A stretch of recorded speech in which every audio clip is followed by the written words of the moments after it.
Speaker ने supreme court में नई याचिका दाखिल कर राजस्थान हाईकोर्ट के फैसले को एक बार फिर से चुनौती दी है। अपनी याचिका में स्पीकर सीपी जोशी ने हाईकोर्ट के फैसले पर रोक लगाने की मांग के साथ साथ कुछ संवैधानिक सवालों पर भी सुप्रीम कोर्ट से जवाब मांगे हैं। राजस्थान हाईकोर्ट ने अपने फैसले में 19 विधायकों को अयोग्य करार देने की प्रक्रिया पर यथास्थिति बनाए रखने के आदेश दिए थे।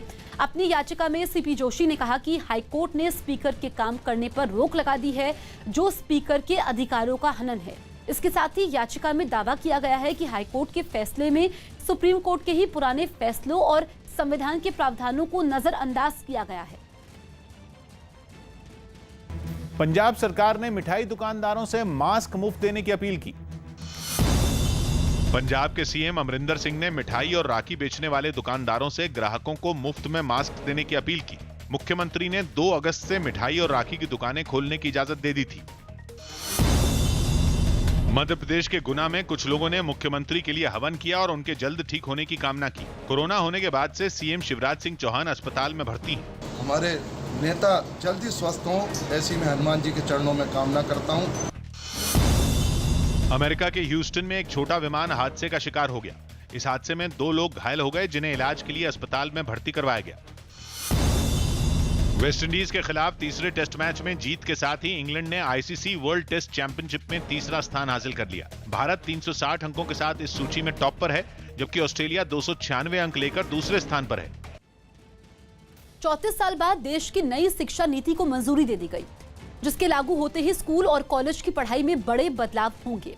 सबसे अहम बदलाव यह है कि 5वीं तक बच्चों को क्षेत्रीय भाषा में पढ़ाई करनी होगी, यानी हरियाणा के बच्चे हरियाणवी में, गुजरात के बच्चे गुजराती में और महाराष्ट्र में बच्चे मराठी में पढ़ेंगे। हालांकि हिंदी और अंग्रेजी एक विषय के तौर पर पाठ्यक्रम में रहेंगे। अब तक स्कूल का पूरा पाठ्यक्रम 10+2 के हिसाब से चलता था, यानी पहला हिस्सा 10वीं तक का और दूसरा हिस्सा 11वीं और 12वीं का। लेकिन अब ये 2+3+3+4 के हिसाब से होगा। 5वीं तक की पढ़ाई को 2 हिस्सों में बांटा गया है। दूसरी तक फाउंडेशन स्टेज, फिर तीसरी से 5वीं तक तैयारी की स्टेज। इसी तरह 6ठी से 8वीं तक मध्य चरण के नाम से जाना जाएगा और 9वीं से 12वीं तक के 4 साल माध्यमिक के होंगे। अब ग्रेजुएशन की डिग्री 2 तरह की होगी, पहली 3 साल की और दूसरी 4 साल की। जो छात्र पोस्ट ग्रेजुएशन करना चाहें वो 4 साल वाला कोर्स कर सकते हैं, जिसके बाद पोस्ट ग्रेजुएशन केवल 1 साल की ही करनी होगी। इसके अलावा अगर ग्रेजुएशन में कोई छात्र बीच में पढ़ाई छोड़ देता है तो भी उसका साल बर्बाद नहीं होगा, क्योंकि 3 साल की कोर्स का पहला साल खत्म करने पर उसे सर्टिफिकेट, दूसरे साल पर डिप्लोमा और तीसरे साल पर डिग्री दी जाएगी। उत्तराखंड के मुनस्यारी में चीन सीमा की तरफ जाने वाली सड़क पहाड़ खिसकने से बंद हो गई और उसे पार करने की कोशिश में एक आदमी वहां फंस गया। इस आदमी का एक साथी पहाड़ के मलबे को पहले ही पार कर चुका था और दूसरी तरफ खड़ा होकर वो अपने साथी की हिम्मत बढ़ा रहा था। सामने से मलबे पर चलते आदमी को अचानक ऊपर से कुछ पत्थरों के गिरने की आवाज आई और वो रुक गया। नीचे देखो, नीचे वहाँ मत देखो, आ जाओ ना। ना अरे आ जाओ। उसका अंदेशा बिल्कुल ठीक निकला। कुछ देर पहले जो पहाड़ खिसका था उसके छोटे छोटे पत्थर गिरने शुरू हो गए। खुद को बचाने के लिए वो आदमी पीछे लौटा और एक बड़े पत्थर की आड़ में खड़ा हो गया। लेकिन कुछ ही देर बाद उस आदमी के पैर के पास से एक बड़ा पत्थर खिसक कर नीचे घाटी की ओर गिरने लगा। ये देख उसने आगे की तरफ दौड़ लगा दी, जहां पहाड़ी से पत्थर गिर रहे थे। वो आदमी पत्थरों से बचने के लिए बदहवास होकर दौड़ने लगा, लेकिन दूसरी तरफ खड़े उसके साथी ने सावधानी से रास्ता पार करने की नसीहत दी। आराम से आओ यार, नीचे आओ, नीचे नहीं आ रहा पत्थर का रहो। आखिरकार पहाड़ के मलबे पर गिरते पड़ते उसने रास्ता पार कर लिया। बिहार के गोपालगंज में बाढ़ पीड़ितों से मिलने पहुंचे जन अधिकार पार्टी के नेता और पूर्व सांसद पप्पू यादव का ट्रैक्टर अचानक पानी के तेज बहाव में फंस गया। जिस गांव में पप्पू यादव पहुंचे थे वहां बाढ़ का पानी भरा हुआ था। इस बीच वो ट्रैक्टर पर सवार होकर लोगों से मिलने जा रहे थे। इसी बीच उनका ट्रैक्टर एक गड्ढे में फंस गया। इस बीच ट्रैक्टर एक तरफ झुक गया और पलटने से बाल बाल बच गया। इसके बाद पप्पू यादव ट्रैक्टर से उतर गए। फिर ड्राइवर और कुछ लोगों ने मिलकर ट्रैक्टर को पानी से किसी तरह से बाहर निकाला।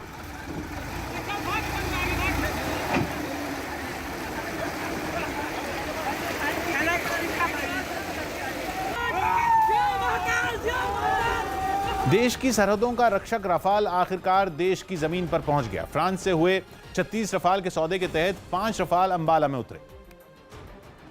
जहां सेना की गाड़ियों ने वाटर सल्यूट देकर रफाल का स्वागत किया। दोनों तरफ से हो रही पानी की बौछार के नीचे से रफाल गुजरते दिखे। रफाल जैसे किसी मल्टी रोल एयरक्राफ्ट की जरूरत देश की वायुसेना को करीब 12 साल से महसूस हो रही थी।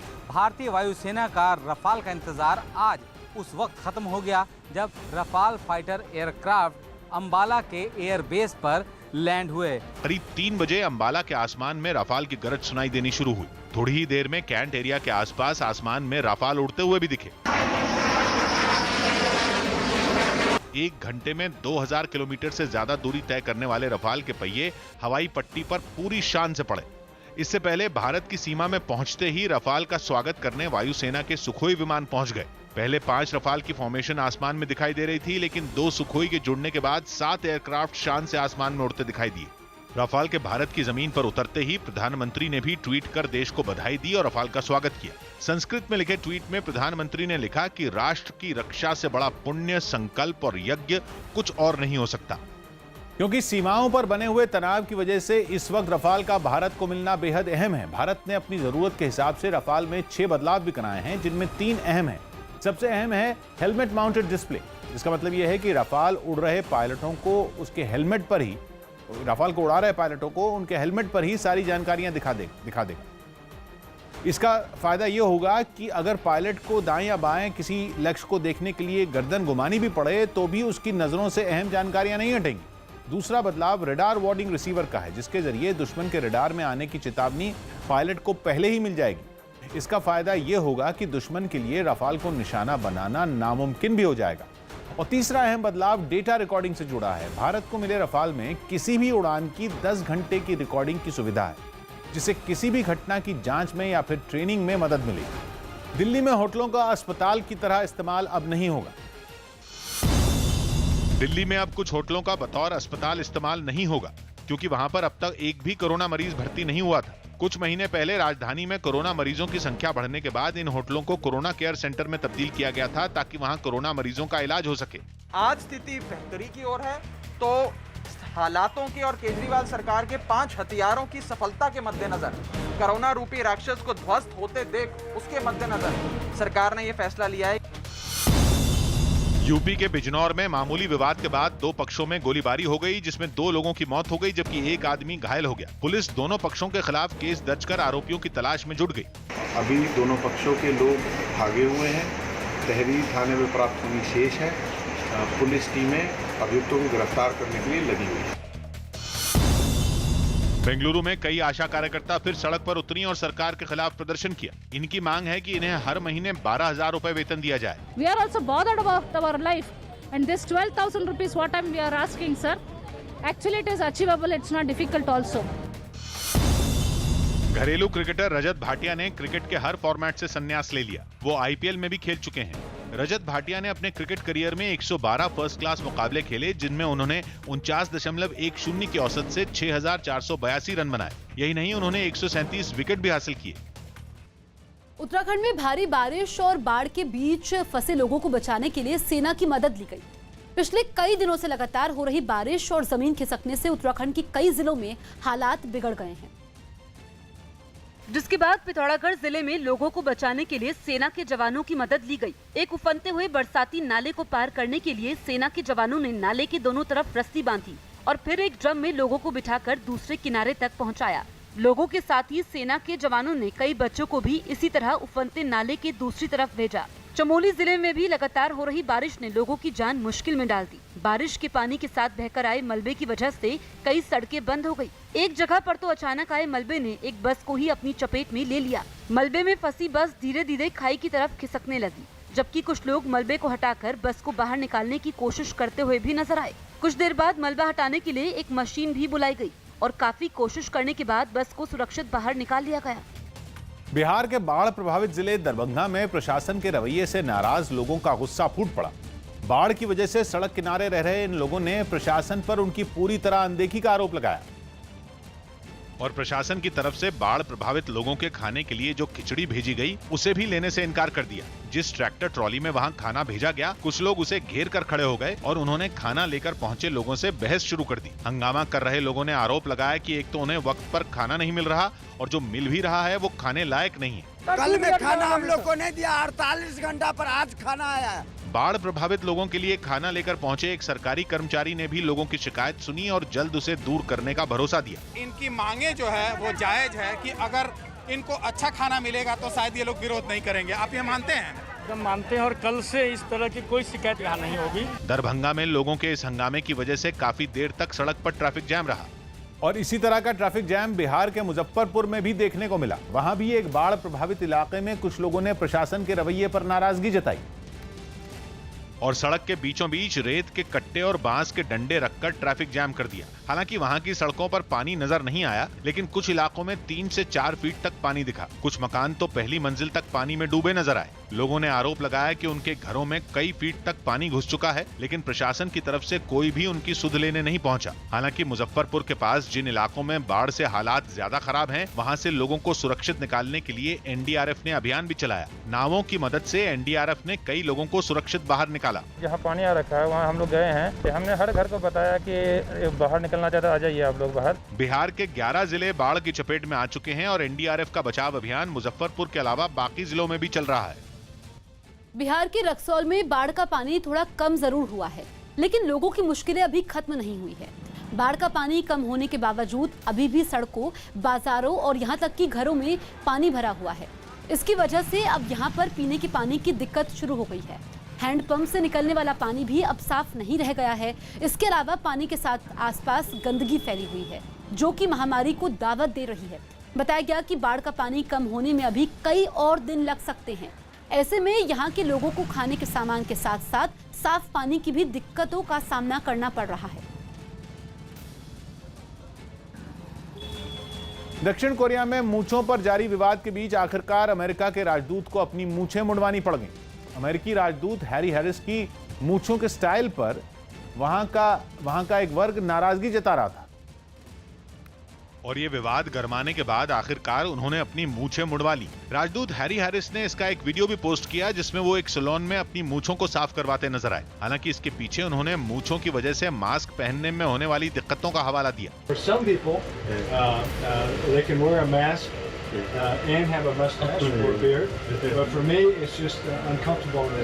इससे पहले हैरी हैरिस की मूंछों पर वहां की सियासत गरमा गई थी। दरअसल उनकी मूंछों का स्टाइल कोरिया पर राज करने वाले जापानी शासकों से मिलता जुलता था। इसी वजह से उन पर दक्षिण कोरिया के लोगों का अपमान करने का आरोप लगने लगा था। अयोध्या में राम मंदिर निर्माण के साथ मस्जिद बनाने की कवायद भी शुरू हो गई है। अयोध्या के रोनाही में आवंटित जमीन पर मस्जिद बनाने के लिए सुन्नी वक्फ बोर्ड ने ट्रस्ट के गठन का ऐलान कर दिया। मस्जिद निर्माण के लिए बनाए गए इस ट्रस्ट को इंडो इस्लामिक कल्चरल फाउंडेशन नाम दिया गया है। बताया गया कि मस्जिद के लिए बनाए गए इस ट्रस्ट में 15 सदस्यों को जगह दी गई है। हालांकि अभी केवल 9 सदस्यों के नामों का ही ऐलान किया गया है। सुन्नी वक्फ बोर्ड के चेयरमैन जुफर अहमद फारूकी मस्जिद के लिए बनाए गए इस ट्रस्ट में अध्यक्ष होंगे। यूथ कांग्रेस के कार्यकर्ताओं ने पीपीई किट पहनकर प्रदर्शन किया। दिल्ली में यूथ कांग्रेस के कार्यकर्ताओं ने पीपीई किट पहनकर केंद्र सरकार के खिलाफ प्रदर्शन किया। कार्यकर्ताओं ने कोरोना समेत दूसरे मुद्दों पर केंद्र को असफल बताया। ये साइलेंट तरीके से प्रोटेस्ट कोविड-19 को लेकर के और देश में जो तमाम समस्याएं चल रही हैं उसको लेकर के यहाँ कांग्रेस के यूथ कांग्रेस के तमाम वॉलंटियर्स कनॉट प्लेस में आज ये अलग तरह का प्रोटेस्ट कर रहे हैं। झारखंड के सीएम हेमंत सोरेन ने बीजेपी सांसद निशिकांत दुबे के ट्वीट का जवाब दिया और उन्हें कानूनी नोटिस भेजने की बात कही। इससे पहले निशिकांत दुबे ने ट्वीट कर दावा किया था कि मुख्यमंत्री हेमंत सोरेन पर एक लड़की ने अपहरण और दुष्कर्म का आरोप लगाया था। कहा जा रहा है कि ये मामला 2013 का है और मुंबई से जुड़ा हुआ है। बीजेपी सांसद ने इस मुद्दे पर केंद्र और महाराष्ट्र सरकार से जांच करवाने की अपील की। सुप्रीम कोर्ट ने सैफुद्दीन सोज की पत्नी की उस याचिका को खारिज कर दिया जिसमें उन्होंने बिना आदेश सैफुद्दीन सोज को घर में नजरबंद करने का आरोप लगाया था। इससे पहले जम्मू कश्मीर प्रशासन ने सुप्रीम कोर्ट में अपना जवाब दाखिल कर बताया था कि सोज को कभी नजरबंद नहीं किया गया।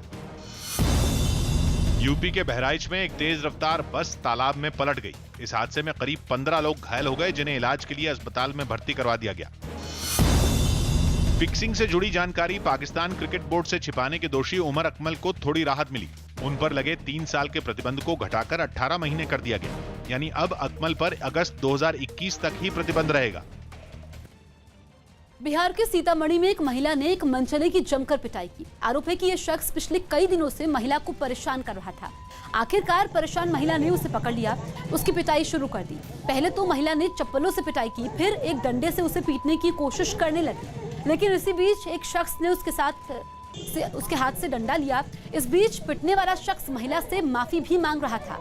बाद में मौके पर पहुंची पुलिस आरोपी को अपने साथ लेकर गई।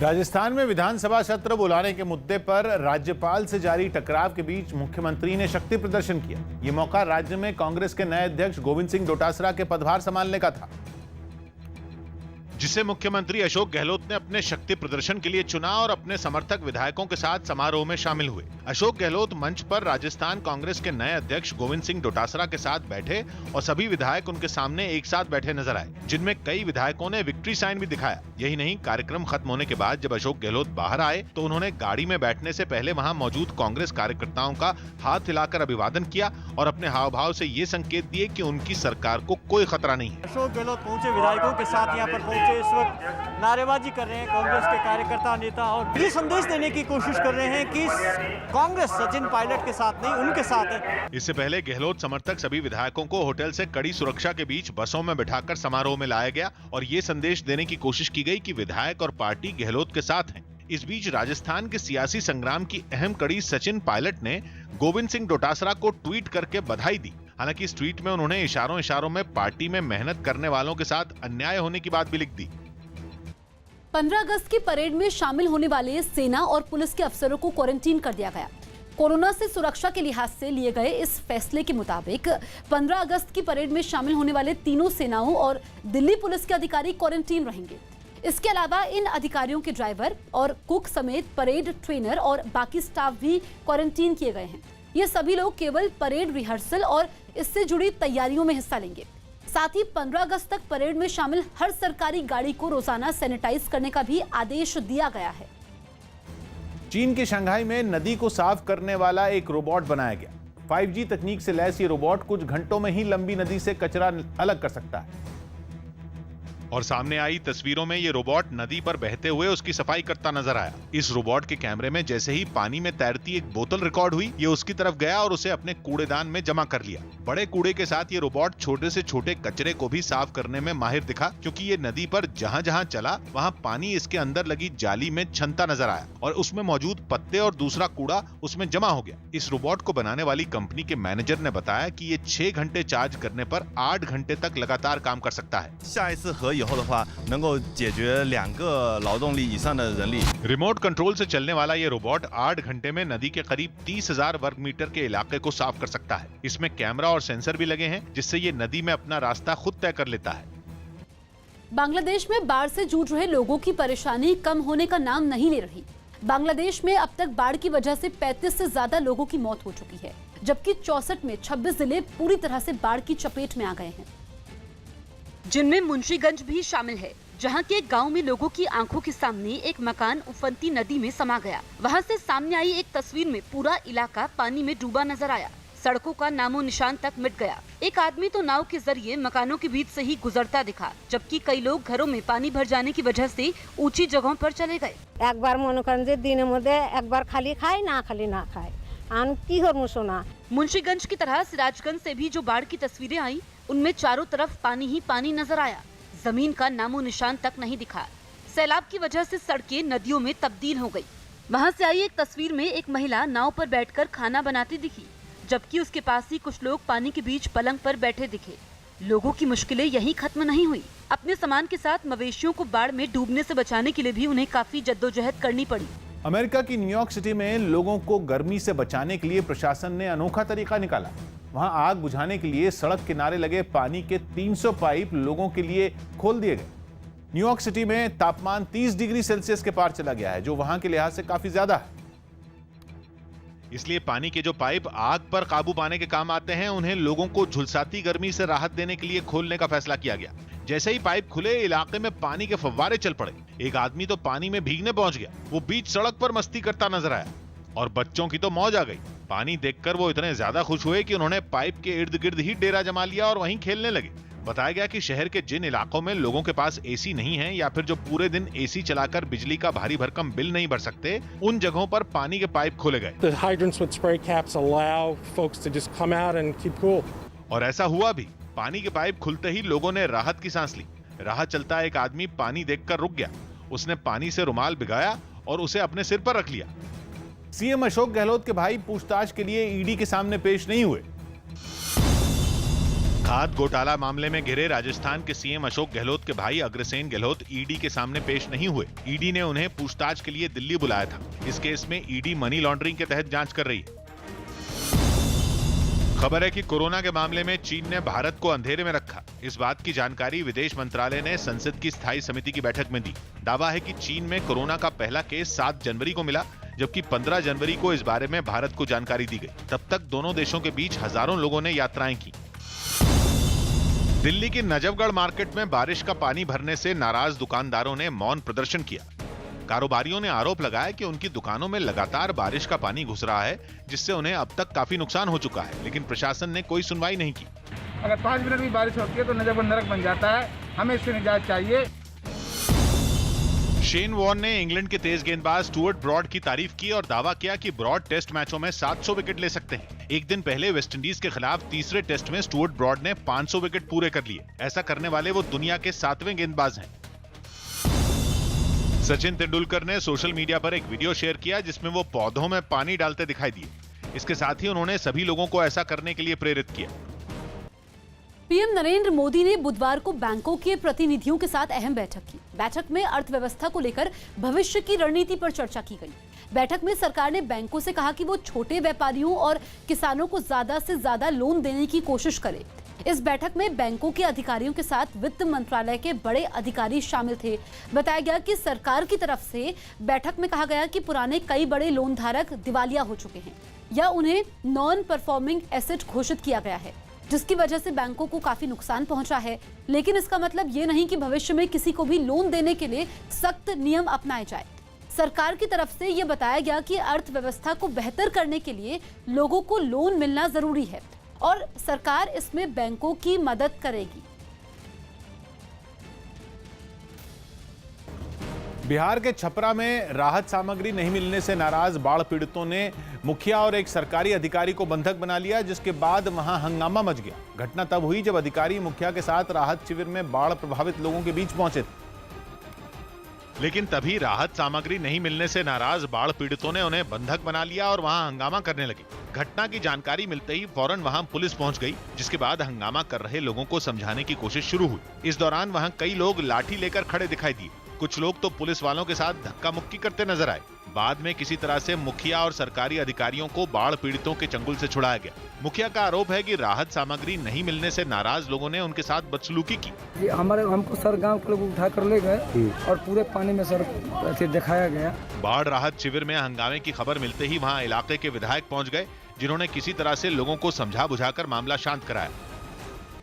महाराष्ट्र में कोरोना के मामलों में एक बार फिर से उछाल आया है। महाराष्ट्र में पिछले 24 घंटों में 9,911 नए मामले सामने आए हैं, जबकि इसी बीच 298 लोगों की इस जानलेवा वायरस से मौत हुई है।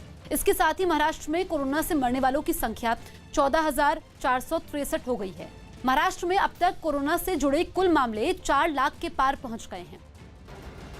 फ्रांस के जिखोन में 200 से भी ज्यादा दमकल कर्मियों ने जंगल में लगी भयानक आग पर काबू पा लिया। आग लगने की वजह तो साफ नहीं है, लेकिन 40 डिग्री सेल्सियस के करीब तापमान और तेज हवा की वजह से आग ने काफी नुकसान पहुंचाया, जिसमें जंगल का करीब 250 हेक्टेयर का बड़ा इलाका जलकर राख हो गया। इतनी बड़ी आग को बुझाने के लिए कई विमान आसमान में उड़ते नजर आए। फायर इंजन मौके पर रवाना होते दिखे, लेकिन आग के साथ साथ उससे उठते धुएं ने दमकल कर्मियों के लिए दुगनी चुनौती खड़ी कर दी। आग की लपटों के साथ जंगल में धुआं ही धुआं छा गया। उसके पीछे कुछ नजर ही नहीं आया। इस वजह से कई लोगों के घर तक खाली कराने पड़े। पिथौरागढ़ में भारी बारिश और बाढ़ में फंसे लोगों को बचाने के लिए सेना ने मोर्चा संभाला। उत्तराखंड के पिथौरागढ़ में भारी बारिश और बाढ़ के बीच फंसे लोगों को बचाने के लिए सेना के जवानों की मदद ली गई। महाराष्ट्र सरकार ने कुछ रियायतों के साथ राज्य में 31 अगस्त तक लॉकडाउन बढ़ा दिया। बिहार के बेतिया में मामूली विवाद में 2 पक्षों में मारपीट हो गई, जिसमें 10 से ज्यादा लोग घायल हो गए। रूस के सेंट पीटर्सबर्ग में 2 मालगाड़ियां आपस में टकरा गईं, जिससे कई बोगियां पटरी से उतर गईं। इस हादसे में रेलवे का एक कर्मचारी जख्मी हो गया।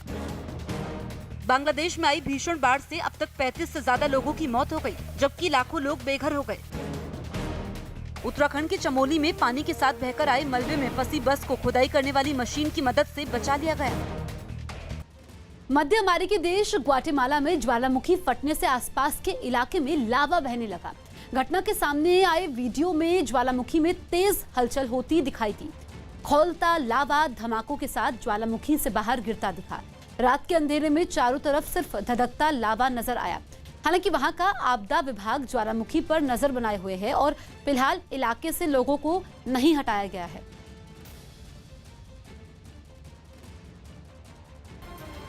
केरल के कोच्चि में भारी बारिश की वजह से एक सड़क के किनारे की दीवार टूट गई और वहां खड़ी 2 गाड़ियां भी गड्ढे में गिर गईं। बताया गया कि इन दोनों गाड़ियों को सड़क के किनारे पार्क किया गया। जो बारिश की वजह से दीवार ढहने के साथ ही नीचे गिर गई। दीवार टूटने के साथ वहां लगे बिजली के खंभे भी गिर गए। वहां फंसी दोनों गाड़ियों को निकालने के लिए एक क्रेन मंगवाई गई, लेकिन खंभों की वजह से कुछ देर तक गाड़ियों को नहीं निकाला जा सका। फिर सबसे पहले क्रेन के जरिए टूटे हुए खंभों को वहां से हटाया गया। इसके बाद एक आदमी नीचे उतरा और उसने क्रेन के हुक को उल्टी पड़ी गाड़ी से बंधे रस्सों में फंसाया। इसके बाद क्रेन के ऑपरेटर ने बड़ी सावधानी से पहले एक कार को वहां से ऊपर निकाला। इसी तरह कुछ देर बाद दूसरी कार भी गड्ढे से निकाली गई। बताया गया कि घटना के वक्त वहां आसपास कोई मौजूद नहीं था, इसलिए जान माल का नुकसान नहीं हुआ। मध्य प्रदेश के हरदा में नदी में मछली पकड़ने गया एक शख्स अचानक पानी बढ़ जाने की वजह से बह गया। इससे पहले ये शख्स हरदा की कालीमाचक नदी में मछली पकड़ रहा था, लेकिन अचानक से नदी में पानी का स्तर बढ़ा और वो एक चट्टान पर फंस गया। काफी देर तक ये शख्स मदद का इंतजार करता रहा। इस बीच वो लगातार नदी के तेज बहाव से बचने की कोशिश भी करता रहा, लेकिन जब उसकी मदद के लिए कोई आगे नहीं आया तो उसने खुद ही नदी से निकलने की कोशिश शुरू कर दी। इसी बीच जैसे ही वो एक चट्टान से दूसरी चट्टान पर जाने की कोशिश कर रहा था, वो पानी में बह गया। कहीं से नहीं आया।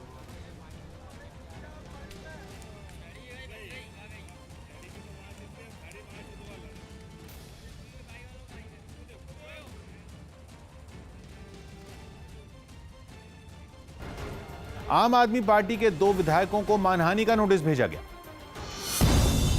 आम आदमी पार्टी के विधायक राघव चड्ढा और आतिशी को 1 करोड़ की मानहानि का नोटिस भेजा गया। ये नोटिस बीजेपी नेता योगेश वर्मा की तरफ से दिया गया। हाल ही में दोनों नेताओं ने नॉर्थ एमसीडी से जुड़े कुछ बीजेपी नेताओं पर भ्रष्टाचार का आरोप लगाया था, जिससे कर्मचारियों को पैसे नहीं मिलने का दावा किया गया था।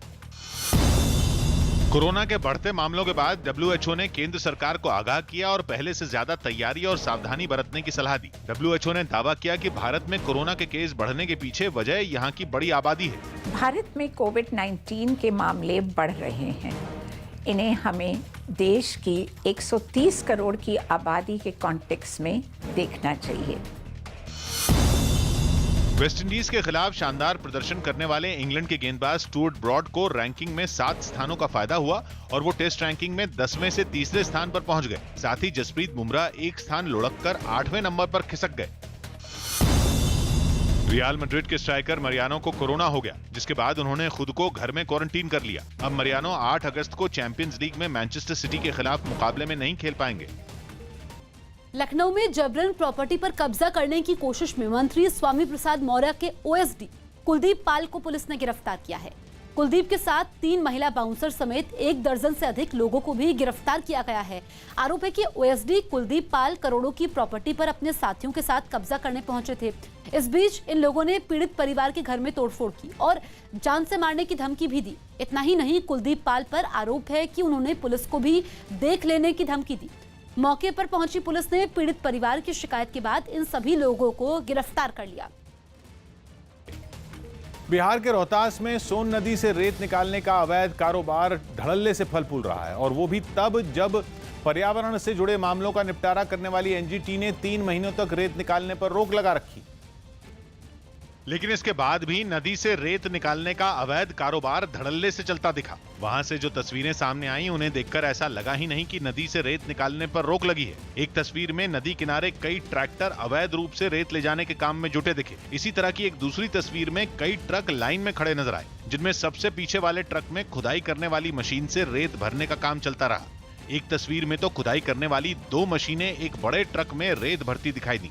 यही नहीं, रोहतास और औरंगाबाद जिले को जोड़ने वाले हाईवे पर रेत से भरे ट्रक और ट्रैक्टर खुलेआम दौड़ते नजर आए, लेकिन उन्हें न तो कोई रोकने वाला दिखा न कोई टोकने वाला। हालांकि खाना पूर्ति के लिए हाईवे पर कुछ पुलिस वाले और अधिकारी खड़े दिखाई दिए। अमेरिका के एरिजोना में पटरी से उतरी मालगाड़ी में भीषण आग लग गई। यह हादसा उस वक्त हुआ जब मालगाड़ी वहां की एक झील पर बने पुल से गुजर रही थी। तभी वो पटरी से उतर गई और उससे भयानक आग की लपटें उठने लगी। थोड़ी ही देर में आग ने पूरी मालगाड़ी को अपनी चपेट में ले लिया। ट्रेन में लगी ये आग इतनी खतरनाक थी कि उससे निकलने वाली लपटें कई किलोमीटर दूर से दिखाई दी।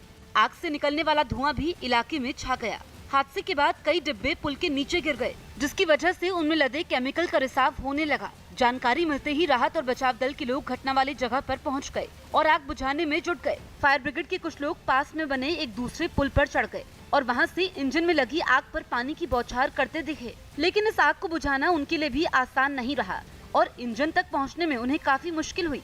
बताया गया कि मालगाड़ी में मौजूद कर्मचारी अंदर ही फंस गए थे, जिन्हें सुरक्षित बाहर निकाल लिया गया। हालांकि ये आग कैसे लगी इसका अभी तक पता नहीं चल पाया। कोरोना संकट के बीच ब्रिटेन के प्रधानमंत्री बोरिस जॉनसन साइकिल की सवारी करने निकल पड़े। वहां की सरकार ने गाड़ियों के बजाय साइकिल के इस्तेमाल को बढ़ावा देने का फैसला किया है, जिसके लिए खुद प्रधानमंत्री बोरिस जॉनसन साइकिल पर सवार होकर घूमने निकल पड़े।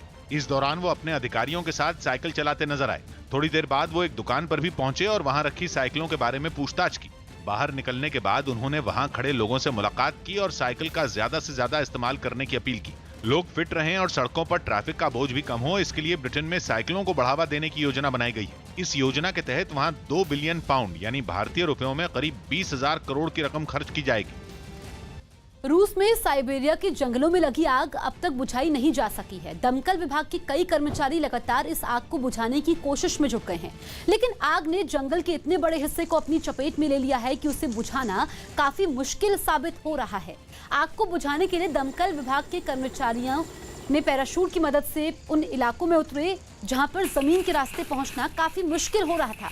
साथ ही आग बुझाने के लिए जरूरी सामान और केमिकल भी पैराशूट की मदद से उतारे गए। नीचे उतरते ही दमकल के कर्मचारी जंगल में लगी आग को बुझाते हुए नजर आए, जबकि कुछ इलाकों में हेलीकॉप्टर की मदद से भी आग बुझाने की कोशिश की गई। कोरोना संकट के बीच हज शुरू हो गया। सऊदी अरब में कोरोना संकट के बीच हज शुरू हो गया। मक्का पहुंचे लोगों ने कोरोना नियमों को ध्यान में रखते हुए हज किया। इस साल सऊदी अरब के ही सिर्फ 1000 लोगों को हज करने की मंजूरी दी गई है, यानी सऊदी अरब से बाहर का कोई भी श्रद्धालु इसमें शामिल नहीं होगा। राजस्थान के सीकर में एक अस्पताल में भर्ती कोरोना मरीजों ने हंगामा किया। मरीजों ने आरोप लगाया कि न तो उन्हें वक्त पर दवा मिलती है, न ही खाना। इस घटना के बाद अधिकारियों ने किसी तरह समझा बुझाकर मरीजों को शांत कराया। पंजाब में पेट्रोल पंप डीलर्स एसोसिएशन ने पेट्रोल डीजल पर लगने वाले वैट को कम करने की मांग की और शाम 5 बजे तक पेट्रोल पंपों को बंद रखा। पेट्रोल पंप डीलर्स एसोसिएशन का आरोप है कि राज्य में वैट ज्यादा होने की वजह से लोग पड़ोसी राज्यों से तेल भरवाते हैं, जिससे उन्हें काफी नुकसान हो रहा है। पाकिस्तान के क्रिकेटर हारिस रऊफ को कोरोना होने के बावजूद खुले में घूमने पर सोशल मीडिया पर ट्रोल किया गया। यही नहीं, इस दौरान एक प्रशंसक ने उनके साथ एक तस्वीर भी खिंचवाई। हारिस रऊफ को कोरोना होने के बाद इंग्लैंड दौरे पर गई पाकिस्तान की टीम से बाहर कर दिया गया था। ये बात उस प्रशंसक को पता चली तो वो चिंता में पड़ गया। यूपी में 5 अगस्त को राम मंदिर भूमि पूजन के दिन और 15 अगस्त के मौके पर आतंकी हमले का अलर्ट जारी किया गया। अलर्ट के बाद प्रदेश के सभी जिलों में रेलवे स्टेशनों पर सुरक्षा बढ़ा दी गई। साथ ही आगरा, मेरठ, प्रयागराज और गोरखपुर समेत कई शहरों में भीड़-भाड़ वाली जगहों पर सुरक्षा कड़ी करने के आदेश दे दिए गए। उत्तराखंड के चमोली में रुक रुक कर हो रही बारिश और चट्टाने खिसकने की वजह से आम लोगों की मुश्किलें बढ़ गई हैं। बारिश और चट्टान खिसकने की वजह से बद्रीनाथ हाईवे, पागल नाला और भनेर पानी के पास बंद हो गया है। बरसात के पानी के साथ पहाड़ से मलबा सड़क पर गिर गया है। साथ ही पानी का बहाव भी काफी तेज है। इसी मलबे की दलदल में उत्तराखंड रोडवेज की एक बस फंस गई। काफी मशक्कत के बाद भी जब बस नहीं निकली तो उसे निकालने के लिए मशीनें बुलानी पड़ी। मशीनों ने पहले बस के आसपास से मलबा हटाया, फिर बस को निकाला गया। हिमाचल प्रदेश के ऊना जिले में करीब आधे घंटे की बारिश ने प्रशासन की तैयारियों की पोल खोल दी। बारिश का मौसम आने से पहले जिला प्रशासन ने कई विभागों के साथ बैठक की थी और जलभराव से निपटने के लिए प्लान तैयार किए थे। लेकिन जरा सी बारिश से वहां के सरकारी दफ्तरों में पानी भर गया और अधिकारियों के कमरों में रखे फर्नीचर का निचला हिस्सा पानी में डूबा नजर आया। बारिश से निपटने के इंतजाम इतने खराब थे कि दफ्तरों में भरे पानी को बाल्टी और वाइपर से बाहर निकालना पड़ा। कोर्ट परिसर की हालत तो और ज्यादा खराब दिखी, क्योंकि वहां कोर्ट रूम समेत दूसरे सभी दफ्तरों में पानी भर गया और मछलियां तैरती नजर आईं। हल्की सी भी बारिश होती है तो यहाँ घुस जाता है पानी, तो ये बार बार ऑफिस वाले बेचारे लगे रहते हैं सारे निकालने के लिए इकट्ठे होके। रिहायशी इलाकों में भी आधे घंटे की बारिश से हुए जलभराव ने लोगों को परेशान कर दिया, क्योंकि इन इलाकों की तस्वीरें देखकर ऐसा लगा कि वहां बाढ़ आ गई हो। लोगों के घरों में पानी भर गया। उत्तर प्रदेश के आगरा में 2 लोगों को पेड़ से बांधकर पीटने का वीडियो वायरल हो गया। यूपी के आगरा में साली को भगाकर ले जाने के आरोप में जीजा और उसके दोस्त की गांव वालों ने पेड़ से बांधकर पिटाई कर दी, जिसका वीडियो वायरल हो गया। महाराष्ट्र के नासिक में रिहायशी इलाके में घुसे तेंदुए को वन विभाग की टीम ने पकड़ लिया।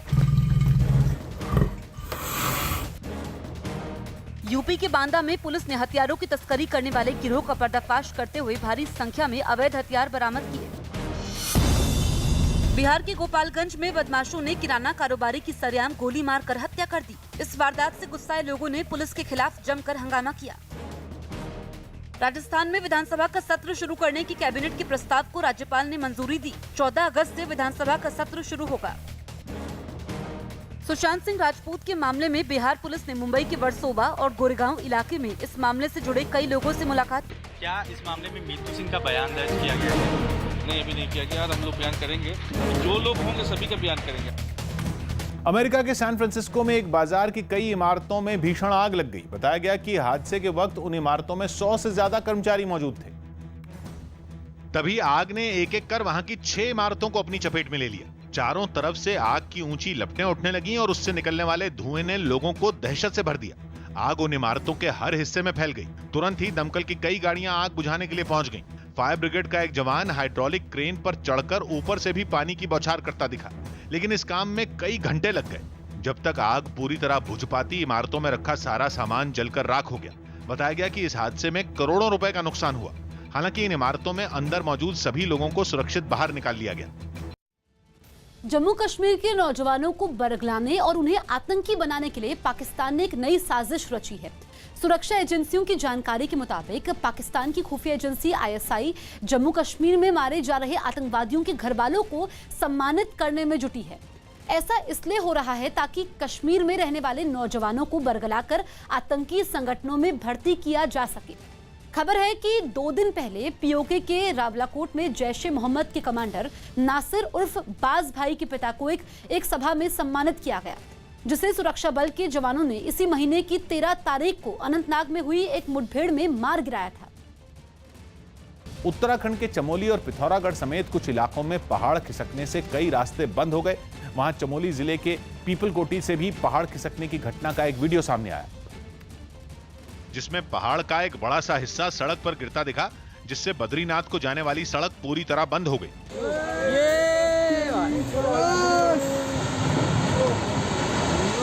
जिस जगह ये घटना हुई वहां सड़क के दोनों ओर कई गाड़ियां खड़ी थीं और कुछ गाड़ियां पहाड़ से गिर रहे मलबे के काफी करीब खड़ी थीं। पहले तो पहाड़ से मिट्टी के साथ बड़े बड़े पत्थर गिरे। पत्थरों को गिरता देख वहां खड़ी गाड़ियों ने रिवर्स गियर में लौटना शुरू कर दिया। थोड़ी ही देर में पहाड़ का इतना बड़ा टुकड़ा टूटकर गिरा कि सड़क के दूसरी तरफ खड़ी गाड़ियां दिखनी भी बंद हो गईं।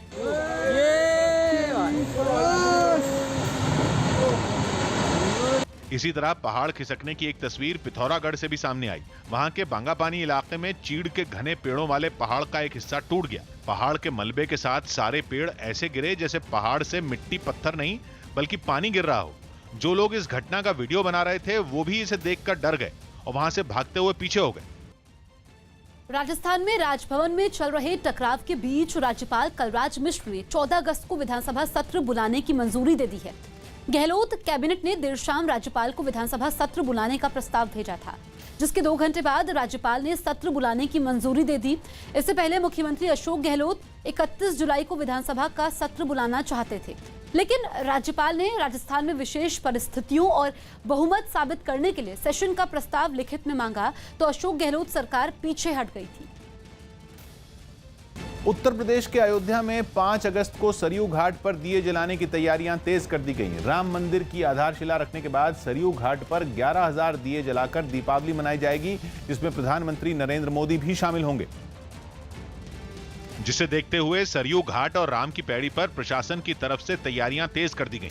कुछ मजदूर घाट की साफ सफाई करते दिखे, कोई रास्ते से मिट्टी हटाता नजर आया तो कोई घाट की मरम्मत करता दिखा, जबकि कुछ मजदूर घाट पर लगे लोहे के खंभों को भगवा रंग से रंगते नजर आए। पूरी अयोध्या सजाई संवारी जा रही है, चमकाई जा रही है। इस वक्त मैं सरयू तट पर खड़ा हूं। जो नई राम की पैड़ी बनी है वहां पर देखिए साफ सफाई पूरे गति से, तेज गति से उसका अभियान चलाया जा रहा है। इस बीच वहां मौजूद कुछ लोग घाट के किनारे बनी झोपड़ियों को भी हटाते दिखे।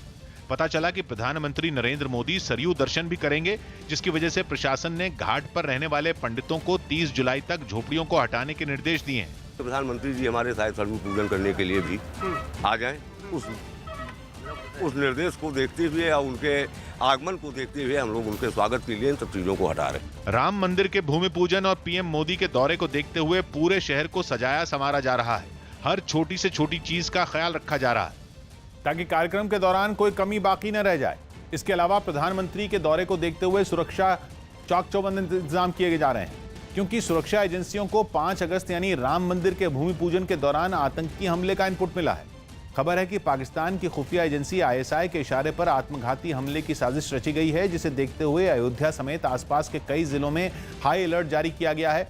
राज्य के सभी महत्वपूर्ण संस्थानों, ऐतिहासिक इमारतों, धार्मिक स्थलों की सुरक्षा बढ़ा दी गई है। इसके अलावा राज्य के सभी रेलवे स्टेशनों, बस अड्डों और दूसरी भीड़ भाड़ वाली जगहों पर सुरक्षा सख्त कर दी गई।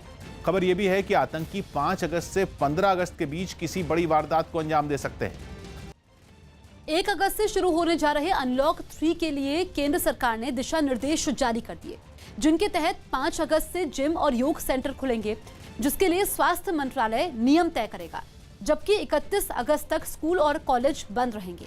तो वहीं मेट्रो और सिनेमा हॉल को खोलने की छूट अनलॉक 3 में फिलहाल नहीं होगी।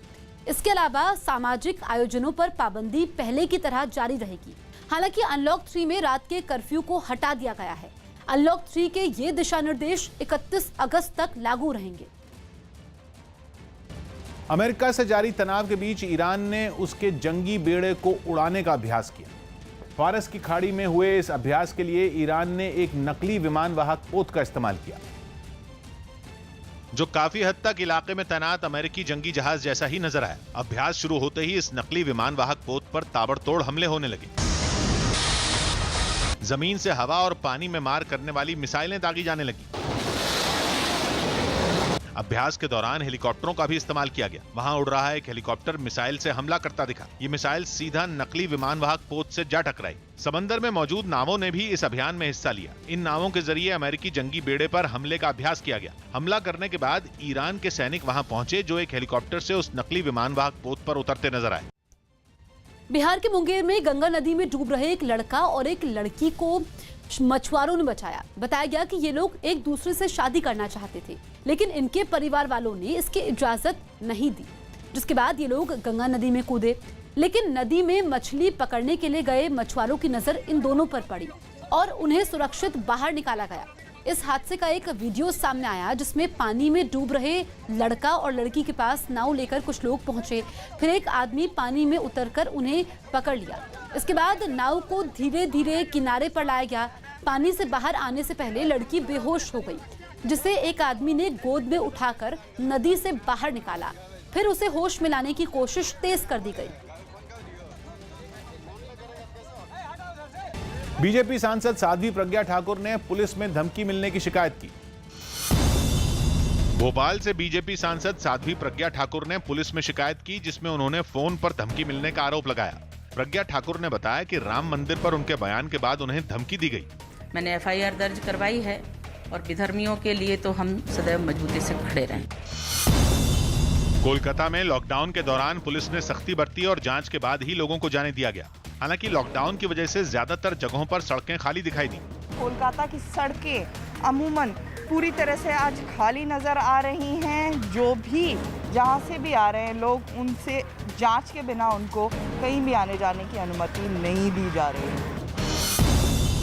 केंद्रीय मंत्री स्मृति ईरानी ने अमेठी की एक अनाथ लड़की की मदद की। हाल ही में अमेठी दौरे के दौरान इस लड़की ने स्मृति ईरानी से मदद की गुहार लगाई थी, जिसके बाद उन्होंने एक सिलाई मशीन उसके घर भिजवा दी। उन्होंने हमारे लिए सिलाई मशीन मांगी और उन्होंने हमारे लिए सुबह ही सिलाई मशीन भेज दी। मैं उनका लाख लाख धन्यवाद कहती हूँ दिल से। दिल्ली में गोकुलपुरी इलाके के टायर मार्केट में फिर रौनक लौट आई। दिल्ली हिंसा के दौरान यहां की दुकानों में आग लगा दी गई थी, जिसमें कई दुकानें पूरी तरह जल गई थी। कुछ लोगों की मदद के बाद करीब 100 दुकानें फिर खुल गईं। टायर का जो ये बाजार है ये दोबारा से खुल गया है। आप देखेंगे यहाँ पर नई दुकानें बना दी गई हैं कुछ एनजीओ की मदद से। देखेंगे ये जो आप दुकानें टायर्स की देख रहे हैं, इनको भारी नुकसान हुआ था, अब इनको दोबारा बनाया गया है। महाराष्ट्र सरकार ने 31 अगस्त तक लॉकडाउन को बढ़ा दिया है। हालांकि इसके साथ ही कई सेक्टर में महाराष्ट्र सरकार ने छूट भी देने का ऐलान किया है। महाराष्ट्र की उद्धव सरकार ने 5 अगस्त से मॉल खोले जाने की इजाजत दे दी है, लेकिन मॉल के थिएटर और फूड प्लाजा बंद रहेंगे। इसके अलावा मोटरसाइकिल पर भी अब 2 लोगों को चलने की इजाजत होगी। इसके अलावा कार में ड्राइवर समेत 4 लोगों को बैठने की मंजूरी दी गई है। में बीजेपी के खिलाफ प्रदर्शन कर रहे आम आदमी पार्टी के सैकड़ों कार्यकर्ताओं को पुलिस ने हिरासत में ले लिया। दिल्ली में एमसीडी पर बीजेपी का कब्जा है और 2 दिन पहले दक्षिण दिल्ली नगर निगम ने 3 तरह के टैक्स बढ़ाए थे। इसी का विरोध करने के लिए आम आदमी पार्टी के कार्यकर्ता सड़कों पर उतरे और आम आदमी पार्टी के दफ्तर से बीजेपी दफ्तर तक मार्च शुरू किया।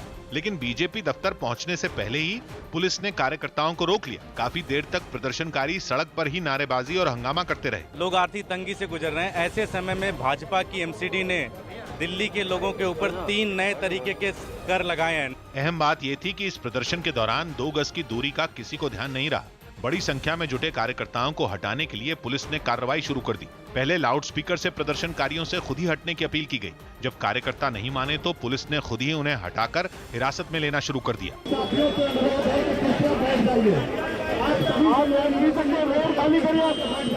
एक-एक कर कार्यकर्ताओं को बस में बिठाया जाने लगा। जो नहीं माने उन्हें उठाकर बस तक लाया गया। ये सभी प्रदर्शनकारी जब आगे बढ़ने की कोशिश करते रहे तो पुलिस ने सबको रोक लिया है और अब सभी को हटाने की तैयारी की जा रही है। तो जो टैक्स बढ़ाया गया था उसके खिलाफ आम आदमी पार्टी लगातार विरोध कर रही है। हालांकि बस में बैठे कार्यकर्ता भी बीजेपी के खिलाफ नारेबाजी करते रहे। खुद आम आदमी पार्टी के नेताओं ने भी माना कि सोशल डिस्टेंसिंग का ध्यान नहीं रखा गया। मैं तो खुद ये कह रहा हूँ कि सोशल डिस्टेंसिंग का पालन होना चाहिए, लेकिन आप देख रहे हैं कि जब आपके पास 2 स्थितियां मरने के लिए, या तो आप कोरोना से मरे या भूख से मरे। साउथ एमसीडी ने property transfer tax, professional tax और कमर्शियल प्रॉपर्टी पर लगने वाला टैक्स बढ़ाया है, जिनमें सबसे अहम प्रोफेशनल टैक्स है। प्रोफेशनल टैक्स की दर भी तय कर दी गई है। आमतौर पर प्रोफेशनल टैक्स केवल डॉक्टर, वकील, किसी भी तरह के सलाहकार या किसी और तरह के पेशे से जुड़े उन लोगों पर लगता है जिनकी कमाई तनख्वाह से नहीं होती। लेकिन दक्षिणी दिल्ली में रहने वाले सभी नागरिकों को उनकी कमाई के हिसाब से प्रोफेशनल टैक्स देना होगा। जिनकी कमाई 50,000 रुपए महीना से कम होगी उन्हें इस टैक्स से पूरी तरह छूट रहेगी, लेकिन जिनकी कमाई 50,000 रुपए से 75,000 रुपए के बीच में होगी उन्हें हर साल 1,200 रुपए प्रोफेशनल टैक्स के तौर पर देने होंगे। इसी तरह जिनकी कमाई 75,000 रुपए महीना से 1 लाख रुपए महीना के बीच होगी उन्हें 1,800 रुपए हर साल देने होंगे और 1 लाख रुपए महीना से ज्यादा कमाने वालों को 2,400 रुपए साउथ एमसीडी को बतौर प्रोफेशनल टैक्स देना होगा। ये टैक्स प्रॉपर्टी टैक्स का हिस्सा नहीं है, बल्कि प्रॉपर्टी टैक्स के अलावा एक नए टैक्स के तौर पर लोगों से लिया जाएगा। कमाई पर लगने वाला इनकम टैक्स एक डायरेक्ट टैक्स है जो सीधा केंद्र सरकार के पास जाता है, जबकि प्रोफेशनल टैक्स एक इनडायरेक्ट टैक्स होगा जो या प्रोफेशनल टैक्स ये जो टैक्स है ये सीधा नगर निगम के पास जाएगा। उत्तर कोरिया के शासक किम जोंग उन ने अपनी सेना के बड़े अधिकारियों को पिस्तौलें भेंट की। दक्षिण कोरिया के साथ युद्ध विराम समझौते की 67वीं बरसी पर उत्तर कोरिया में एक कार्यक्रम रखा गया जिसमें किम जोंग उन सेना के कमांडर्स को पिस्तौल देते नजर आए। लेकिन कार्यक्रम यहीं खत्म नहीं हुआ। इसके बाद सेना के अधिकारी उनके सामने पिस्तौल हवा में लहराते देखे। उन्होंने नारेबाजी भी की। फिर वो सभी स्टेज पर चढ़े जहां किम जोंग उन उनसे पिस्तौल के बारे में बातचीत करते दिखे। इसके बाद सभी कमांडर्स ने उन्हें घेरा और वो पिस्तौल के साथ तस्वीरें खिंचवाते हुए नजर आए। उत्तर कोरिया युद्ध विराम की तारीख को अपनी जीत के तौर पर मनाता है, इसलिए माना जा रहा है कि अधिकारियों को पिस्तौल देकर उसने अपना शक्ति प्रदर्शन किया है। पाकिस्तान का सबसे बड़ा शहर कराची थोड़ी देर की बारिश में ही पानी से लबालब हो गया। वहां के नाले साफ सफाई नहीं होने की वजह से जरा सी भी बारिश से ही उफान पर आ गए और उनका पानी बाहर निकलने के बजाय रिहायशी इलाकों के अंदर भरने लगा। सड़कों पर कमर तक पानी भर गया। वहां खड़ी गाड़ियां पानी में डूब गईं। सामने आई एक तस्वीर में तो कई गाड़ियां पानी में तैरती नजर आईं। बाढ़ और बारिश की ऐसी कई दूसरी तस्वीरें भी सामने आईं। मदरसे के बच्चे हैं जिनको रेस्क्यू किया जा रहा है। कुछ देर की बारिश में ही पूरा शहर पानी पानी हो गया। कई जगहों में तो नालों की गंदगी पानी के साथ सड़कों पर आ गई। शहर के बाहरी इलाकों की हालत तो और खराब नजर आई। वहां बारिश का पानी मकानों में घुस गया। सड़कें भी तालाब जैसी दिखने लगी। बारिश और बाढ़ की वजह से लोग घरों में ही फंसकर रह गए। रेलवे ने उत्तराखंड के चारों धाम तक रेल लाइन बिछाने के लिए सर्वे का काम पूरा कर लिया है। हालांकि बद्रीनाथ और केदारनाथ को रेल लाइन से जोड़ने का काम पहले से ही चल रहा था, लेकिन रेलवे ने गंगोत्री और यमुनोत्री तक रेल लाइन बिछाने का सर्वे भी पूरा कर लिया है। गंगोत्री और यमुनोत्री के लिए देहरादून के पास डोईवाला से उत्तरकाशी होते हुए रेल लाइन बिछाई जाएगी, जिसकी लंबाई करीब 125 किलोमीटर होगी। इस लाइन पर 10 स्टेशन होंगे और पूरे रूट पर 24 सुरंगों से होकर ट्रेनें गुजरेंगी। वहीं बद्रीनाथ और केदारनाथ को रेल लाइन से जोड़ने के लिए पहले से ऋषिकेश से कर्णप्रयाग के बीच रेल लाइन बिछाने का काम चल रहा है और ये रूट भी करीब 125 किलोमीटर लंबा होगा, जिसका 105 किलोमीटर का हिस्सा सुरंगों से होकर गुजरेगा। दिल्ली के पास गाजियाबाद में समाजवादी पार्टी के नेता पर सरेआम हमले के मामले में केस दर्ज हो गया। इस घटना की सीसीटीवी फुटेज भी सामने आई, जिसमें कुछ लोग एक शख्स पर हमला करते दिखाई दिए। बताया गया कि समाजवादी पार्टी के नेता निशांत त्यागी के साथ एक स्कूल के बाहर मारपीट हुई। कुछ लोग एक गाड़ी से नीचे उतरे और उन्होंने निशांत त्यागी पर हमला कर दिया और फिर फरार हो गए। जिसके बाद इस जानलेवा हमले में बाल बाल बचे निशांत त्यागी ने गाड़ी के अंदर बैठकर एक वीडियो बनाया और इस घटना की जानकारी दी। वो पिस्टल लोड कर रहा व्यक्ति शायद वो करते करते अंदर से लोग भाग आए और मुझे घेर लिया अंदर, वरना शायद आखिरी दिन होता। उन्होंने इस मामले में केस भी दर्ज करवाया, जिसके बाद हमलावरों की तलाश शुरू हो गई। हमलावरों की तलाश के लिए टीम गठित कर दी गई है, विधिक कार्रवाई की जा रही है। निशांत त्यागी गाजियाबाद की मुरादनगर विधानसभा सीट से चुनाव भी लड़ चुके हैं। राम मंदिर के भूमि पूजन के मुहूर्त पर कांग्रेस ने सवाल उठाए। कांग्रेस नेता मुकेश नायक ने राम मंदिर के भूमि पूजन के मुहूर्त पर सवाल उठाया, जिसके बाद बीजेपी ने उनकी मंशा पर शक जताया। भादो मास और शतभिषा नक्षत्र में ये विनाशकारी है। लोगों के पेट में दर्द यही होता है, जो राम के विरोधी हैं वही विरोध करेंगे। चेन्नई में राजभवन के 3 और कर्मचारियों को कोरोना हो गया, जिसके बाद राज्यपाल बनवारी लाल पुरोहित ने खुद को 1 हफ्ते के लिए क्वारंटीन कर लिया। ये मामला सामने आने पर उनकी सेहत की भी जांच की गई, जिसमें वो फिट पाए गए। सुरेश रैना ने रोहित शर्मा की तारीफ की और दावा किया कि वो टीम के लिए अगले महेंद्र सिंह धोनी बन सकते हैं। सुरेश रैना ने बताया कि रोहित का नेतृत्व और ड्रेसिंग रूम में दूसरे खिलाड़ियों के बीच उनका प्रभाव धोनी से काफी मिलता है। रूस ने अमेरिका के राष्ट्रपति डोनाल्ड ट्रंप को बड़ा झटका देते हुए विश्व की 7 बड़ी अर्थव्यवस्थाओं वाले देशों के समूह G7 में फिर से शामिल होने से साफ इंकार कर दिया है। ट्रंप ने पिछले दिनों रूस को फिर से G7 में शामिल करने का प्रस्ताव दिया था, लेकिन रूस ने साफ कर दिया कि फिलहाल G7 में शामिल होने की उसकी कोई योजना नहीं है। रूस को 2014 में क्रीमिया के क्षेत्र विवाद के बाद G7 से बाहर किया गया था, लेकिन पिछले दिनों ट्रंप ने रूस को फिर से शामिल करने के साथ साथ इस ग्रुप में भारत, ऑस्ट्रेलिया और दक्षिण कोरिया को भी शामिल करने की इच्छा जाहिर की थी। अयोध्या में राम मंदिर के शिलान्यास के बीच छत्तीसगढ़ की राजधानी रायपुर के कौशल्या माता मंदिर को भव्य बनाने की तैयारी शुरू हो गई, जिसकी घोषणा खुद सीएम भूपेश बघेल ने की। मान्यता है कि रायपुर में श्री राम का ननिहाल है, जहां उनकी मां कौशल्या का एक पुराना मंदिर है, जिसे राज्य सरकार ने भव्य बनाने का ऐलान किया। इस बात की घोषणा करने के लिए खुद मुख्यमंत्री भूपेश बघेल अपने परिवार के साथ मंदिर पहुंचे, जहां उन्होंने पूजा पाठ कर माता कौशल्या के दर्शन किए। इस दौरान पूजा में शामिल सभी लोग कोरोना से बचने के लिए मुंह पर मास्क लगाए दिखे। मंदिर के अंदर माता कौशल्या की एक बड़ी मूर्ति दिखाई दी, जिसके बगल में श्री राम बैठे नजर आए। बाद में मुख्यमंत्री ने मंदिर के सौंदर्यीकरण और विस्तार की घोषणा की। टेंडर वगैरह प्रक्रिया पूरी हो चुकी है और अगस्त तीसरे सप्ताह में इसका निर्माण भी शुरू होगा। इससे पहले मंदिर परिसर में सीएम भूपेश बघेल और उनके परिवार के लोगों ने कई पौधे लगाए। जमशेदपुर में एक नर्सिंग कॉलेज की छात्राओं ने घर जाने की मांग करते हुए प्रदर्शन किया। झारखंड के जमशेदपुर में एक नर्सिंग कॉलेज की 9 छात्राओं के कोरोना पॉजिटिव पाए जाने के बाद बाकी छात्राओं ने घर जाने की मांग करते हुए जमकर हंगामा किया। लखनऊ में करोड़ों की संपत्ति पर अवैध कब्जा करने के मामले में पुलिस ने यूपी के मंत्री स्वामी प्रसाद मौर्य के ओएसडी और उनके साथ आए कई बाउंसर को गिरफ्तार कर लिया।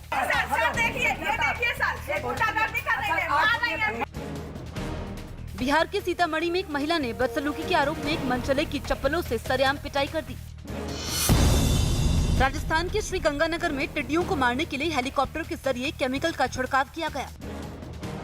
यूपी के आगरा में कोरोना संकट के बीच सैकड़ों बच्चों को स्कूल बुलाकर पढ़ाने के मामले में प्रशासन ने 2 प्राइवेट स्कूलों पर कार्रवाई की। अगर बिना परमिशन के कोई कर रहा है तो गलत है।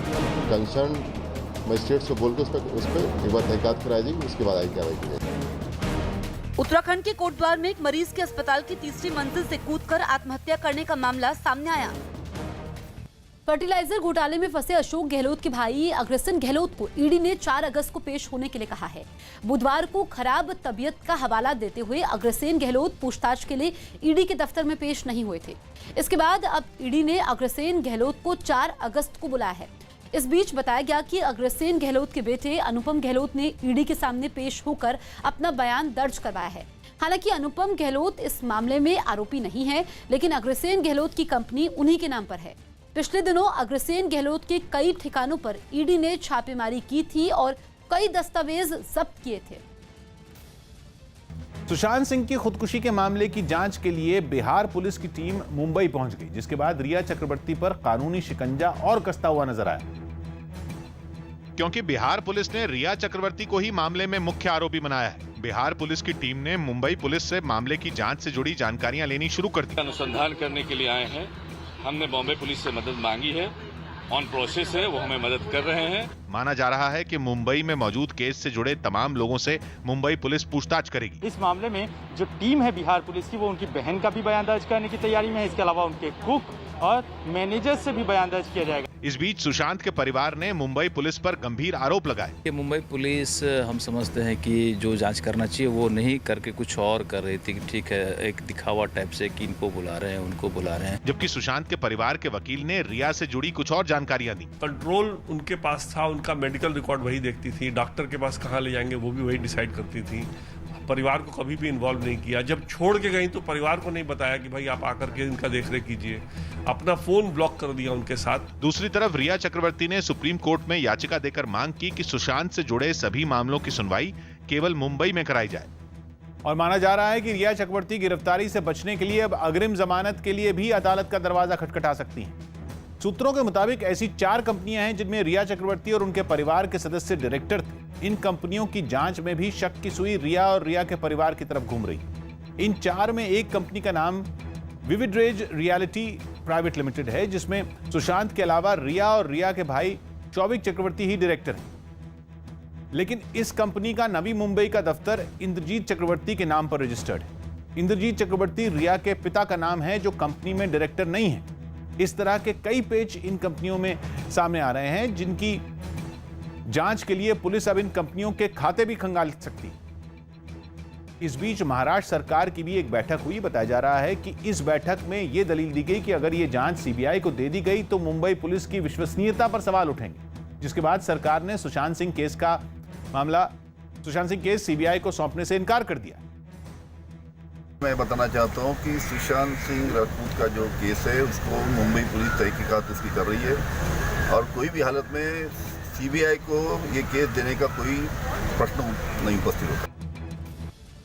राजस्थान विधानसभा के स्पीकर ने सुप्रीम कोर्ट में नई याचिका दाखिल कर राजस्थान हाईकोर्ट के फैसले को एक बार फिर चुनौती दी। अपनी याचिका में स्पीकर सीपी जोशी ने हाईकोर्ट के फैसले पर रोक लगाने की मांग के साथ साथ कुछ संवैधानिक सवालों पर भी सुप्रीम कोर्ट से जवाब मांगे हैं। राजस्थान हाईकोर्ट ने अपने फैसले में 19 विधायकों को अयोग्य करार देने की प्रक्रिया पर यथास्थिति बनाए रखने के आदेश दिए थे। अपनी याचिका में सीपी जोशी ने कहा कि हाईकोर्ट ने स्पीकर के काम करने पर रोक लगा दी है, जो स्पीकर के अधिकारों का हनन है। इसके साथ ही याचिका में दावा किया गया है कि हाईकोर्ट के फैसले में सुप्रीम कोर्ट के ही पुराने फैसलों और संविधान के प्रावधानों को नजरअंदाज किया गया है। पंजाब सरकार ने मिठाई दुकानदारों से मास्क मुफ्त देने की अपील की। पंजाब के सीएम अमरिंदर सिंह ने मिठाई और राखी बेचने वाले दुकानदारों से ग्राहकों को मुफ्त में मास्क देने की अपील की। मुख्यमंत्री ने 2 अगस्त से मिठाई और राखी की दुकानें खोलने की इजाजत दे दी थी। मध्य प्रदेश के गुना में कुछ लोगों ने मुख्यमंत्री के लिए हवन किया और उनके जल्द ठीक होने की कामना की। कोरोना होने के बाद से सीएम शिवराज सिंह चौहान अस्पताल में भर्ती हैं। हमारे नेता जल्दी स्वस्थ हों, ऐसी मैं हनुमान जी के चरणों में कामना करता हूं।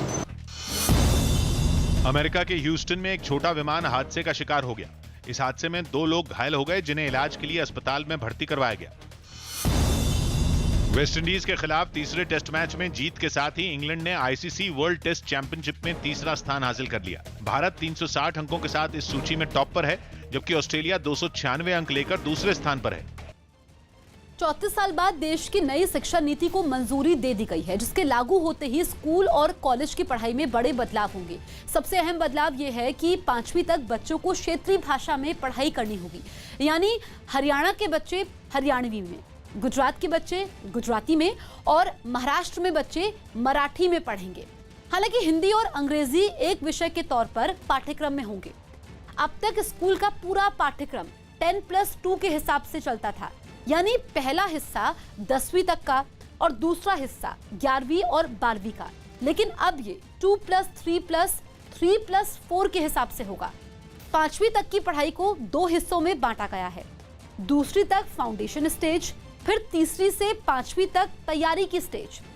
इसी तरह 6ठी से 8वीं तक मध्य चरण के नाम से जाना जाएगा और 9वीं से 12वीं तक के 4 साल माध्यमिक के होंगे। अब ग्रेजुएशन की डिग्री 2 तरह की होगी, पहली 3 साल की और दूसरी 4 साल की।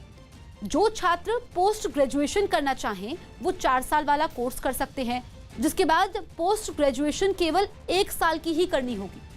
इसके अलावा अगर ग्रेजुएशन में कोई छात्र बीच में पढ़ाई छोड़ देता है तो भी उसका साल बर्बाद नहीं होगा, क्योंकि 3 साल के कोर्स का पहला साल खत्म करने पर उसे सर्टिफिकेट, दूसरे साल पर डिप्लोमा और तीसरे साल पर डिग्री दी जाएगी। उत्तराखंड के मुनस्यारी में चीन सीमा की तरफ जाने वाली सड़क पहाड़ खिसकने से बंद हो गई और उसे पार करने की कोशिश में एक आदमी वहां फंस गया। इस आदमी का एक साथी पहाड़ के मलबे को पहले ही पार कर चुका था और दूसरी तरफ खड़ा होकर वो अपने साथी की हिम्मत बढ़ा रहा था। सामने से मलबे पर चलते आदमी को अचानक ऊपर से कुछ पत्थरों के गिरने की आवाज आई और वो रुक गया। नीचे देखो, नीचे वहाँ मत देखो, आ जाओ ना। ना अरे आ जाओ। उसका अंदेशा बिल्कुल ठीक निकला। कुछ देर पहले जो पहाड़ खिसका था उसके छोटे छोटे पत्थर गिरने शुरू हो गए। खुद को बचाने के लिए वो आदमी पीछे लौटा और एक बड़े पत्थर की आड़ में खड़ा हो गया। लेकिन कुछ ही देर बाद उस आदमी के पैर के पास से एक बड़ा पत्थर खिसककर नीचे घाटी की ओर गिरने लगा। ये देख उसने आगे की तरफ दौड़ लगा दी, जहां पहाड़ी से पत्थर गिर रहे थे। वो आदमी पत्थरों से बचने के लिए बदहवास होकर दौड़ने लगा, लेकिन दूसरी तरफ खड़े उसके साथी ने सावधानी से रास्ता पार करने की नसीहत दी। आराम से आओ यार, नीचे आओ, नीचे नहीं आ रहा पत्थर का रहा। आखिरकार पहाड़ के मलबे पर गिरते पड़ते उसने रास्ता पार कर लिया। बिहार के गोपालगंज में बाढ़ पीड़ितों से मिलने पहुंचे जन अधिकार पार्टी के नेता और पूर्व सांसद पप्पू यादव का ट्रैक्टर अचानक से पानी के तेज बहाव में फंस गया। जिस गांव में पप्पू यादव पहुंचे थे वहां बाढ़ का पानी भरा हुआ था। इस बीच वो ट्रैक्टर पर सवार होकर लोगों से मिलने जा रहे थे। इसी बीच उनका ट्रैक्टर एक गड्ढे में फंस गया। इस बीच ट्रैक्टर एक तरफ झुक गया और पलटने से बाल बाल बचा। इसके बाद पप्पू यादव ट्रैक्टर से उतर गए। फिर ड्राइवर और कुछ लोगों ने मिलकर ट्रैक्टर को पानी से किसी तरह बाहर निकाला।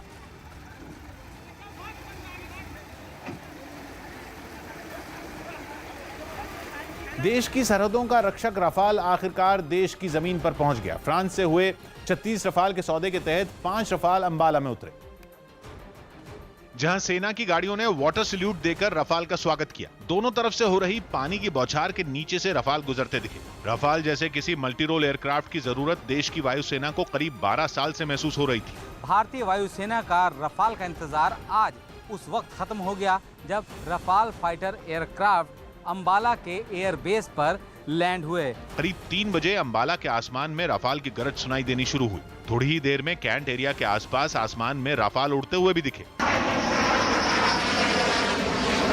1 घंटे में 2000 किलोमीटर से ज्यादा दूरी तय करने वाले रफाल के पहिए हवाई पट्टी पर पूरी शान से पड़े। इससे पहले भारत की सीमा में पहुंचते ही रफाल का स्वागत करने वायुसेना के सुखोई विमान पहुंच गए। पहले 5 रफाल की फॉर्मेशन आसमान में दिखाई दे रही थी, लेकिन 2 सुखोई के जुड़ने के बाद 7 एयरक्राफ्ट शान से आसमान में उड़ते दिखाई दिए। रफाल के भारत की जमीन पर उतरते ही प्रधानमंत्री ने भी ट्वीट कर देश को बधाई दी और रफाल का स्वागत किया। संस्कृत में लिखे ट्वीट में प्रधानमंत्री ने लिखा कि राष्ट्र की रक्षा से बड़ा पुण्य, संकल्प और यज्ञ कुछ और नहीं हो सकता। क्योंकि सीमाओं पर बने हुए तनाव की वजह से इस वक्त रफाल का भारत को मिलना बेहद अहम है। भारत ने अपनी जरूरत के हिसाब से रफाल में 6 बदलाव भी कराए हैं, जिनमें 3 अहम हैं। सबसे अहम है हेलमेट माउंटेड डिस्प्ले, जिसका मतलब यह है कि रफाल उड़ रहे पायलटों को उसके हेलमेट पर ही, रफाल को उड़ा रहे पायलटों को उनके हेलमेट पर ही सारी जानकारियां दिखा देगा। इसका फायदा यह होगा कि अगर पायलट को दाएं या बाएं किसी लक्ष्य को देखने के लिए गर्दन घुमानी भी पड़े तो भी उसकी नजरों से अहम जानकारियां नहीं हटेंगी। दूसरा बदलाव रडार वार्निंग रिसीवर का है, जिसके जरिए दुश्मन के रडार में आने की चेतावनी पायलट को पहले ही मिल जाएगी। इसका फायदा यह होगा कि दुश्मन के लिए रफाल को निशाना बनाना नामुमकिन भी हो जाएगा। और तीसरा अहम बदलाव डेटा रिकॉर्डिंग से जुड़ा है। भारत को मिले रफाल में किसी भी उड़ान की 10 घंटे की रिकॉर्डिंग की सुविधा है, जिससे किसी भी घटना की जांच में या फिर ट्रेनिंग में मदद मिलेगी। दिल्ली में होटलों का अस्पताल की तरह इस्तेमाल अब नहीं होगा। दिल्ली में अब कुछ होटलों का बतौर अस्पताल इस्तेमाल नहीं होगा, क्योंकि वहां पर अब तक एक भी कोरोना मरीज भर्ती नहीं हुआ था। कुछ महीने पहले राजधानी में कोरोना मरीजों की संख्या बढ़ने के बाद इन होटलों को कोरोना केयर सेंटर में तब्दील किया गया था, ताकि वहां कोरोना मरीजों का इलाज हो सके। आज स्थिति बेहतरी की ओर है, तो हालातों के और केजरीवाल सरकार के 5 हथियारों की सफलता के मद्देनजर, कोरोना रूपी राक्षस को ध्वस्त होते देख उसके मद्देनजर सरकार ने यह फैसला लिया है। यूपी के बिजनौर में मामूली विवाद के बाद 2 पक्षों में गोलीबारी हो गई, जिसमें 2 लोगों की मौत हो गई, जबकि 1 आदमी घायल हो गया। पुलिस दोनों पक्षों के खिलाफ केस दर्ज कर आरोपियों की तलाश में जुट गई। अभी दोनों पक्षों के लोग भागे हुए हैं। तहरीर थाने में प्राप्त होनी शेष है। पुलिस टीमें अभियुक्तों को गिरफ्तार करने के लिए लगी हुई है। बेंगलुरु में कई आशा कार्यकर्ता फिर सड़क पर उतरी और सरकार के खिलाफ प्रदर्शन किया। इनकी मांग है कि इन्हें हर महीने 12,000 रुपए वेतन दिया जाए। We are also bothered about our life and this 12,000 rupees what we are asking, sir. Actually it is achievable, it's not difficult also. घरेलू क्रिकेटर रजत भाटिया ने क्रिकेट के हर फॉर्मेट से संन्यास ले लिया। वो आईपीएल में भी खेल चुके हैं। रजत भाटिया ने अपने क्रिकेट करियर में 112 फर्स्ट क्लास मुकाबले खेले, जिनमें उन्होंने 49.10 की औसत से 6,482 रन बनाए। यही नहीं, उन्होंने 137 विकेट भी हासिल किए। उत्तराखंड में भारी बारिश और बाढ़ के बीच फंसे लोगों को बचाने के लिए सेना की मदद ली गई। पिछले कई दिनों से लगातार हो रही बारिश और जमीन खिसकने से उत्तराखंड की कई जिलों में हालात बिगड़ चुके हैं, जिसके बाद पिथौरागढ़ जिले में लोगों को बचाने के लिए सेना के जवानों की मदद ली गई। एक उफनते हुए बरसाती नाले को पार करने के लिए सेना के जवानों ने नाले के दोनों तरफ रस्सी बांधी और फिर एक ड्रम में लोगों को बिठाकर दूसरे किनारे तक पहुंचाया। लोगों के साथ ही सेना के जवानों ने कई बच्चों को भी इसी तरह उफनते नाले के दूसरी तरफ भेजा। चमोली जिले में भी लगातार हो रही बारिश ने लोगों की जान मुश्किल में डाल दी। बारिश के पानी के साथ बहकर आए मलबे की वजह से कई सड़कें बंद हो गई। एक जगह पर तो अचानक आए मलबे ने एक बस को ही अपनी चपेट में ले लिया। मलबे में फंसी बस धीरे धीरे खाई की तरफ खिसकने लगी, जबकि कुछ लोग मलबे को हटाकर बस को बाहर निकालने की कोशिश करते हुए भी नजर आए। कुछ देर बाद मलबा हटाने के लिए एक मशीन भी बुलाई गई और काफी कोशिश करने के बाद बस को सुरक्षित बाहर निकाल लिया गया। बिहार के बाढ़ प्रभावित जिले दरभंगा में प्रशासन के रवैये से नाराज लोगों का गुस्सा फूट पड़ा।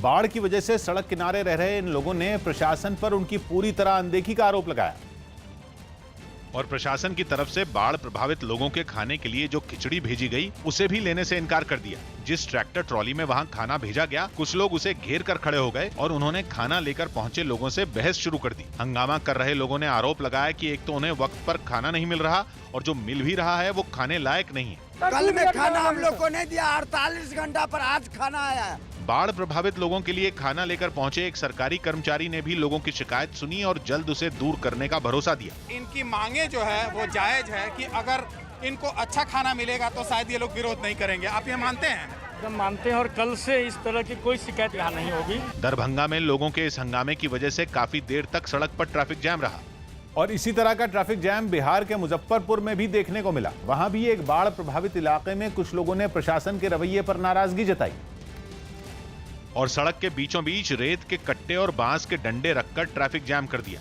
हालांकि वहां की सड़कों पर पानी नजर नहीं आया, लेकिन कुछ इलाकों में 3 से 4 फीट तक पानी दिखा। कुछ मकान तो पहली मंजिल तक पानी में डूबे नजर आए। लोगों ने आरोप लगाया कि उनके घरों में कई फीट तक पानी घुस चुका है, लेकिन प्रशासन की तरफ से कोई भी उनकी सुध लेने नहीं पहुंचा। हालांकि मुजफ्फरपुर के पास जिन इलाकों में बाढ़ से हालात ज्यादा खराब हैं, वहां से लोगों को सुरक्षित निकालने के लिए एनडीआरएफ ने अभियान भी चलाया। नावों की मदद से एनडीआरएफ ने कई लोगों को सुरक्षित बाहर निकाला। जहाँ पानी आ रखा है वहाँ हम लोग गए हैं। हमने हर घर को बताया कि बाहर निकलना चाहता, आ जाइए आप लोग बाहर। बिहार के 11 जिले बाढ़ की चपेट में आ चुके हैं और एनडीआरएफ का बचाव अभियान मुजफ्फरपुर के अलावा बाकी जिलों में भी चल रहा है।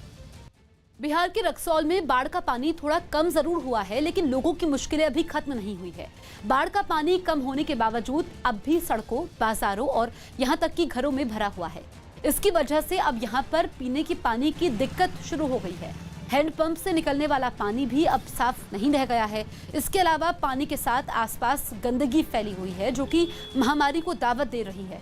बताया गया कि बाढ़ का पानी कम होने में अभी कई और दिन लग सकते हैं। ऐसे में यहाँ के लोगों को खाने के सामान के साथ साथ साफ पानी की भी दिक्कत हो रही है। दक्षिण कोरिया में मूंछों पर जारी विवाद के बीच आखिरकार अमेरिका के राजदूत को अपनी मूंछें मुड़वानी पड़ गईं। अमेरिकी राजदूत हैरी हैरिस की मूंछों के स्टाइल पर वहां का एक वर्ग नाराजगी जता रहा था और ये विवाद गरमाने के बाद आखिरकार उन्होंने अपनी मूंछें मुड़वा ली। राजदूत हैरी हैरिस ने इसका एक वीडियो भी पोस्ट किया, जिसमें वो एक सैलून में अपनी मूंछों को साफ करवाते नजर आए। हालांकि इसके पीछे उन्होंने मूंछों की वजह से मास्क पहनने में होने वाली दिक्कतों का हवाला दिया।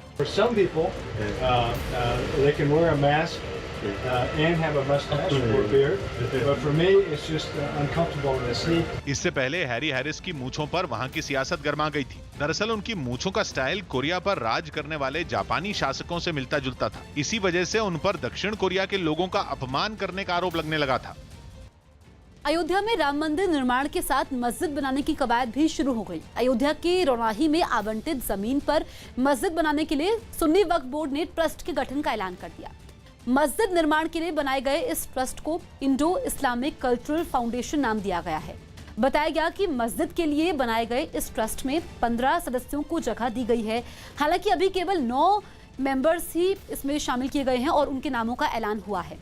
सुन्नी वक्फ बोर्ड के चेयरमैन जुफर अहमद फारूकी मस्जिद के लिए बनाए गए इस ट्रस्ट में अध्यक्ष होंगे।